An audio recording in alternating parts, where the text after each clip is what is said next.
Hello friends, இன்றைக்கி நம்ம என்ன பார்க்க போகிறோன்னா நைட்டி பார்க்க போகிறோம். நான் போட்டிருக்கிற நைட்டி பார்த்தீங்கன்னா டபுள் எக்ஸல் சைஸு.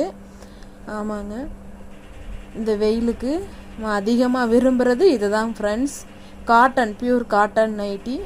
இந்த ஒரு பீஸோடைய விலையை வந்து 99 rupees ஃப்ரெண்ட்ஸ். ஆமாங்க, இதில் எக்ஸல் டபுள் எக்ஸல் நம்மளுக்கு கிடைக்கும். 3XL போடுறவங்க வந்து டபுள் எக்ஸல் எடுத்துக்கோங்க ஃப்ரெண்ட்ஸ். சூப்பராக கம்ஃபர்டபுளாக இருக்கும் ஃப்ரெண்ட்ஸ். பார்த்தீங்கன்னா வெந்தய கலரில் கொடுத்துருக்காங்க. இதுவும் டைட்டானிக் மாடலு. இதிலே பார்த்தீங்கன்னா நிறைய கலர்ஸு டிசைன்ஸு நிறையா இருக்குது. வேணுங்கிறவங்க உங்களுடைய ஆர்டரை ப்ளேஸ் பண்ணிக்கோங்க. கலர்ஸ் பார்த்தீங்கன்னா நிறையவே Titanic, elastic, piping, collar neck நிறைய இருக்குங்க ஃப்ரெண்ட்ஸ். பிடிச்சிருந்தா லைக் பண்ணுங்கள், ஷேர் பண்ணுங்கள், சப்ஸ்கிரைப் பண்ணிடுங்க. தேங்க்யூ.